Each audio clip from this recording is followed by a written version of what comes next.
Ahoy mateys, this is Foxy Plush 3.0, and this is part 2 of the Game Theory FNaF sister location.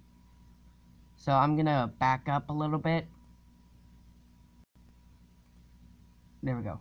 Restaurants, paperwork, taxes, things like Part that. 2. So to Here we see go. Afton Robotics in the source code teasing sister location is huge because it means that the stories of sister location and Silver Eyes are linked. But get ready for this. Here's the bigger twist. By the end of the book, it's revealed that William Afton is what we fans of the game would know as the Purple Guy.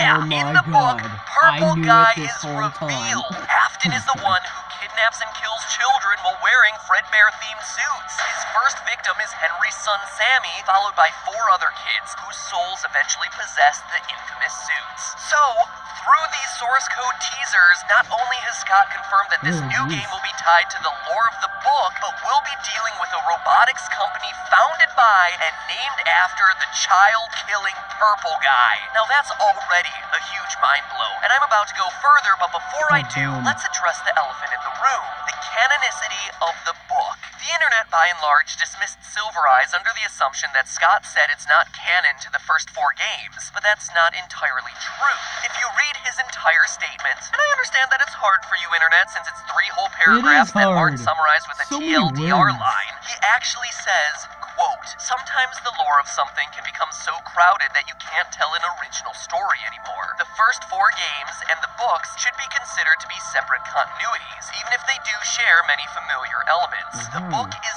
canon just as the games are. That doesn't mean that they're intended to fit together like 2 puzzle pieces. The book is a reimagining of the Five Nights at Freddy's story," end quote. And this makes sense, right? The first 4 games were crushed under their own convoluted lore and fan base dedicated to making every new toe added to Foxy mean something. Now, I'm not saying that's a bad thing to have people enthusiastic about your story, but it does become limiting when you make continuity errors or want to do something new with these characters. That's and with the right. Five Nights at Freddy's movie coming ever closer, it becomes even more important. what? There needed to be room to insert actual characters into this story. You can't make a movie. Wait.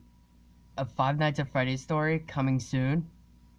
Oh my god, I'm happy! I'm happy. Movie out of some pre-taped phone tutorials and silent furry monsters. Thus, enter Silver Eyes, which builds out new characters, new faces, and new stories that can be told in the setting of these games. So yeah, the separate canonicity of the book makes sense, but as Scott said, it's a reimagining, and obviously there's going to be a lot of crossover. And based on that Afton clue we just saw, Sister Location is going to be bridging the line more and more. So does any of this matter? Yeah, actually a whole lot. Because if we take the Silver Eyes Sister Location connection to its logical conclusion, huge pieces start to fall in place. Let's start by working backwards. Based on the trailers and teasers, Sister Location's main animatronic is this clown girl, Baby. But the teaser trailer isn't the first time she appears. She's introduced at the end of the FNaF World Update 1.2, something we discovered in our playthrough of the game over on the GT Live channel. Once you collect all the characters and beat Chica's Magic Rainbow, long story not worth explaining, you're immediately taken to a cutscene where a mysterious figure at a desk apologizes to you for creating a robot that cannot be deactivated. The bot's name?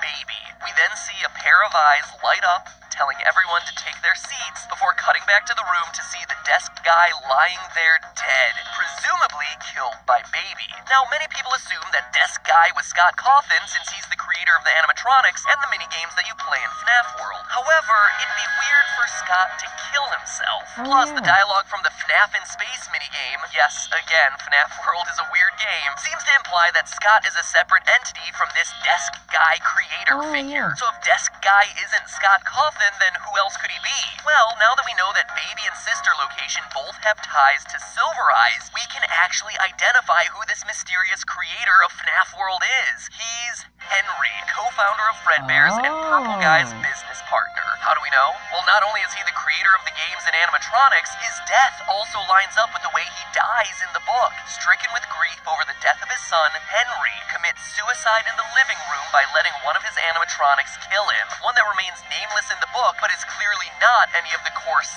of Freddy, Foxy, Chica, Bonnie, Golden Freddy, and Golden Bonnie. Guys, I in didn't other do words, it. Henry the creator is...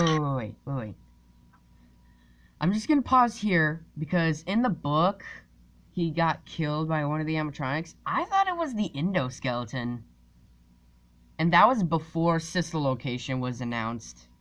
So now we know it's Baby. Baby is in sister location. Killed in his home by a mysterious new animatronic, just like we see happen to Desk Guy in FNaF World. Now it The makes events sense. just line up. Now that's all the stuff that I feel really confident about. But now let's have some fun and take it even further. Admittedly, I don't think that this is where sister location is headed, but there is enough of an evidence thread to take us to some awesome extremes. So let's have a little bit of fun with this, shall we? First, notice how Baby is introduced to us at the end of FNaF World as 2 yellow eyes in the dark. And what's the first image we see in that game? 2 yellow eyes in the dark, along with the iconic ending line from FNaF 4, I will put you back together. It's also the last thing that we see in the true ending to the game. 2 yellow eyes saying, I will put you back together. Now, I know what you're thinking. There's no way that those are Baby's eyes. One, why would she say that when she wasn't even in FNaF 4?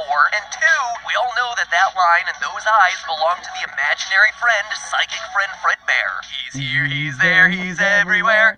Who are you gonna call? Psychic Friend Fredbear. Well, don't be so sure. Let me remind you of something. best In the character. FNaF 4 cutscenes, each character has a specific color for their dialogue. Number 787878 for the brother, FFFFFF for crying child, 57C0FF for the brother's friend, etc. Psychic Friend Fredbear's dialogue for all of his lines is always the FFFF57 shade of yellow. And yet, for the final lines of You're Broken, We're Still Your Friends, I Will Put You Back Together, it's a different shade of yellow. FFFFA0. Similar, yes, but definitely different from Fredbear. So very intentionally, Scott made this a different character, but in a strange twist, it's actually a color of dialogue shared with one other character we see in FNaF 4, Pigtail Girl. She's creepy. The one who knows that the animatronics come to life and get stuffed with dead bodies. Coincidence? Yeah. Or at least we all thought so I last remember year. that. But look at her design. Dressed in a skirt with reddish Wait a minute. pigtails and big green eyes. Just like the design of Baby.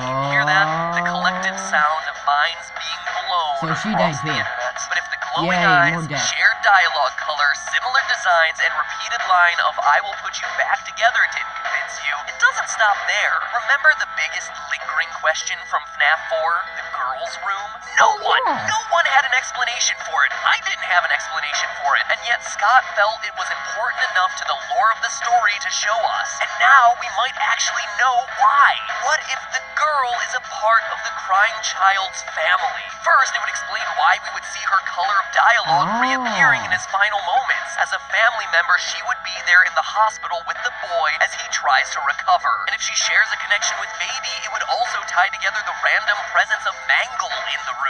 One of the other key animatronics we see in Sister Location trailer is Funtime Foxy, which we can confidently say is an intact model of what will eventually become Mangle. Again, we're looking at the major details. Yes, some things may or may not be there. Notice the lipstick, the red cheeks, and painted fingernails on Funtime Foxy, all of which reappear on Mangle. So in the two games, we would have Baby and Foxy linked. Is it a stretch? Absolutely. But then again, this is Scott we're talking about. To me, though, the coolest part about this connection would be in the name of the game. This whole time, we've been assuming that Sister Location was referencing some other spin-off chain of restaurants, or, like I said earlier, a storage and distribution center for the robots. But if the Pigtail Girl's soul is trapped in Baby, and she was indeed the sibling of Crying Child, the phrase Sister Location takes on a whole new meaning. This is her game. A game about one sister's soul trapped in the Baby animatronic getting revenge for her brother's death. Just don't hold it against her. You don't know what she's been through. Or maybe, now you do. But hey, that's just a theory. A game theory. The ball's in your court, Scott. You should subscribe for more episodes of Game Theory. Yeah, that's creepy whispering. We're gonna go ahead and stop it right there. So yeah, that is part 2 of Game Theory FNaF Sister Location. So, I will be just tell me in the comments what you want me to react to next, and I will be seeing you lads later. Foxy Flash 3.0 out.